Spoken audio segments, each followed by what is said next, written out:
बिस्मिल्लाहिर्रहमानिर्रहीम। सैयदना करीमन सल्लल्लाहु अलैहि वसल्लम। अस्सलाम वालेकुम सेकेंडरी क्लास। आज हम ऑनलाइन लेक्चर के सीजन 2 के साथ लेक्चर नंबर 4 को कंटिन्यू करेंगे। हमारा स्मार्ट सिलेबस के मुताबिक चैप्टर 5 जो है वो तकरीबन कंप्लीट हो गया। आज हम उसकी सिर्फ एक्सरसाइज को टेकअप करेंगे और जो एमसीक्यूज या जो स्मार्ट सिलेबस में एक्सरसाइज के क्वेश्चन है हम उनको यहाँ पे डिस्कस करेंगे। तो पहली खाली जगह ज़रा गौर से देखें तो इसमें लिखा हुआ है क्वेश्चन नंबर 1। जो पहली खाली जगह है हैलोजन विद हाईएस्ट इलेक्ट्रोनेगेटिविटी, ये तो ऑब्वियस सा क्वेश्चन है। इसका आंसर है दैट इज फ्लोरीन, इसमें कोई इशू नहीं है। और HI is a dash agent, reducing है। और इसकी कंफर्मेशन आप कहाँ पे चेक करेंगे? अगर आप पीछे यहाँ पे प्रॉपर्टीज ऑफ HI पढ़ें, यानी हैलोजन एसिड्स की प्रॉपर्टीज को डिस्कस करें, तो वहां पे आपको ये पता चल जाएगा। ये देखें, ये लिखा हुआ है hydrogen iodide is the strongest reducing agent. It mean कि हम लोगों ने सबसे ज्यादा रिड्यूसिंग एजेंट, ये उसका रिड्यूसिंग जो एबिलिटी है उसको यहाँ पे डिस्कस भी किया गया है कि सबसे ज़्यादा HI है। तो इसका मतलब है कि HI को हम रिड्यूसिंग एजेंट वहाँ पे कंसीडर करेंगे। तो इसका मतलब है कि दूसरी खाली जगह में क्या आएगा हमारे पास? रिड्यूसिंग आएगा। ठीक है। अब तीसरी खाली जगह को अगर आप देखें तो लिखा हुआ था only HF which is not strong acid than is. वो कौन सा है? ये ऑब्वियस सी बात है, फर्स्ट ईयर में भी आपने ये पढ़ा था कि HF हाइड्रोजन बॉन्डिंग की वजह से ज्यादा स्ट्रॉन्ग एसिड नहीं है, क्योंकि ये आसानी से प्रोटॉन नहीं दे सकता, क्योंकि इसका प्रोटॉन दो हाईली इलेक्ट्रोनेगेटिव फ्लोरीन के दरमियान एंट्रैप्ड होता है। एक के साथ, एक फ्लोरीन के साथ वो कोवलेंट बॉन्ड बनाता है, दूसरी फ्लोरीन के साथ वो क्या बनाता है? हाइड्रोजन बॉन्ड बनाता है। उसके बाद पांचवी जो खाली जगह है उसमें देखें तो halogen with lowest melting point and boiling point is F2, fluorine है। इसकी रीजन आपको पता ही है, लंदन डिस्पर्शन फोर्सेस। ठीक है। उसके बाद नेक्स्ट क्वेश्चन नंबर 8, खाली जगह नंबर 8 अगर देखें तो डैश इज यूज फॉर अनश्रिंकेबल वूल। इसका भी आपको ब्लीचिंग पाउडर के जो इस्तेमालात हैं उसमें इसका आंसर मिल जाएगा। यहाँ पे लिखा हुआ देखो, फॉर मेकिंग अनश्रिंकेबल वूल। इसका मतलब ये हुआ कि इसमें खाली जगह में आपके पास क्या आंसर आएगा? Bleaching powder. उसके बाद क्वेश्चन 2 आपके स्मार्ट सिलेबस का हिस्सा नहीं है। हम लोग क्वेश्चन 3 में सारी खाली जगह को यहाँ पे डिस्कस करेंगे। उसके लिए मैं आपके साथ एक की बुक का पेज शेयर करता हूँ जहाँ पे उसके रीजंस भी दी होंगी और वहां पे साथ इनके आंसर्स भी होंगे। जी बच्चों, तो ये पहला MCQ देखें, which one of the following hydrogen halide is the weakest acid? ये तो अभी आपने क्वेश्चन देखा तो उसमें आपके पास ऑब्वियस सी बात है HF है, और उसकी रीजन क्या है? स्ट्रॉन्ग हाइड्रोजन बॉन्डिंग, जो मैंने अभी थोड़ी देर पहले बताई। क्योंकि HF में जिगजैग जो स्ट्रक्चर बनता है उसमें फ्लोरीन दो हाईली इलेक्ट्रोनेगेटिव एटम के दरमियान एंट्रैप हो जाता है हाइड्रोजन, इसीलिए वहां से प्रोटॉन की फॉर्म में इसका निकलना थोड़ा मुश्किल होता है। और ये बोर्ड के पेपर में भी ये MCQ आया हुआ है। उसके बाद नेक्स्ट MCQ है क्लोरीन हेप्टा ऑक्साइड, ये Cl2O7 react with water to form dash. इसमें जो ऑप्शन है, अगर आप उसके रिएक्शंस को देखें तो यहाँ पे उसमें लिखा हुआ है पर क्लोरिक एसिड। और अगर आप पर क्लोरिक एसिड के सिंथेसिस को देखें, जो लास्ट लेक्चर आपने इस चैप्टर का लिया था, उसमें ये इसका आंसर आपको मिल भी जाएगा, पीछे होगा। ये यहाँ पे देखें, आई थिंक ये अ, या ये देखें,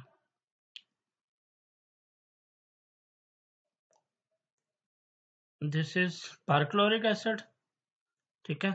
और उसने यहाँ पे इसके रिएक्शंस में लिखा होगा पर क्लोरिक एसिड, देख लें वो ऑक्साइड्स ऑफ क्लोरीन में। हाँ ये देखें,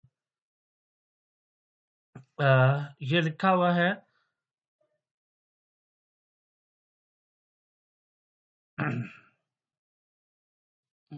एमसीक्यू जरा दोबारा से देख लें, फिर आपको शायद समझ आ जाए। दोबारा से स्टेटमेंट पढ़ लें।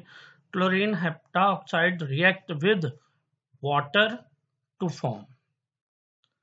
अब देखें कि क्लोरीन हेप्टाऑक्साइड जो है ये वाटर के साथ रिएक्शन करके क्या बनाता, ये इसकी सिंथेसिस है।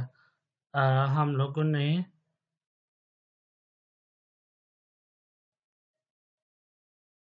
इसके हैलोजन एसिड्स, क्लोरीन हेप्टाऑक्साइड, इसका आंसर जो है वो वाटर के साथ मिलकर परक्लोरिक एसिड। इसका आंसर एक मिनट में ढूंढ के आपको बताता हूँ। इसका आंसर इस लाइन में छुपा हुआ है, देखें जरा। ClO2 is anhydride of perchloric acid. इसका मतलब ये हुआ कि परक्लोरिक एसिड में से वाटर निकाल लिया जाए तो ये Cl2O7 यानी क्लोरीन हेप्टाऑक्साइड बनता है।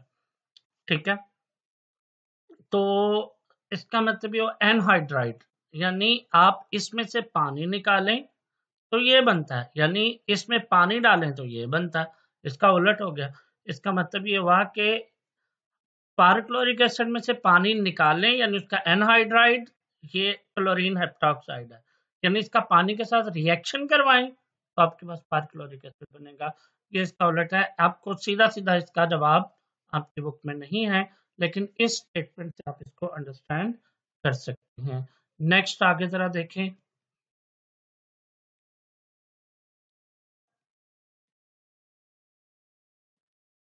जी,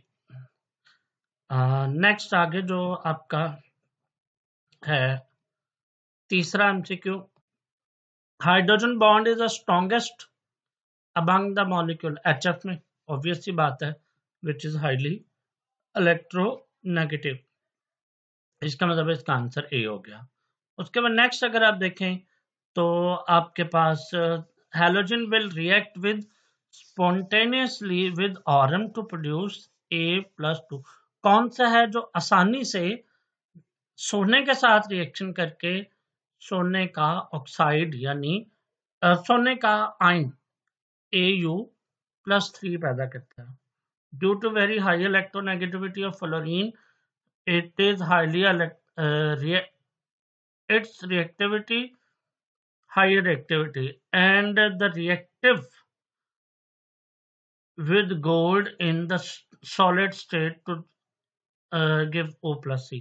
इसका मतलब ये हुआ कि फ्लोरीन बहुत ज्यादा रिएक्टिव है, इसकी इलेक्ट्रोनेगेटिविटी बहुत ज्यादा है। इसका मतलब ये हुआ कि ये दूसरों को ऑक्सीडाइज करता है, तो सबसे ज्यादा ऑक्सीडाइजिंग पावर।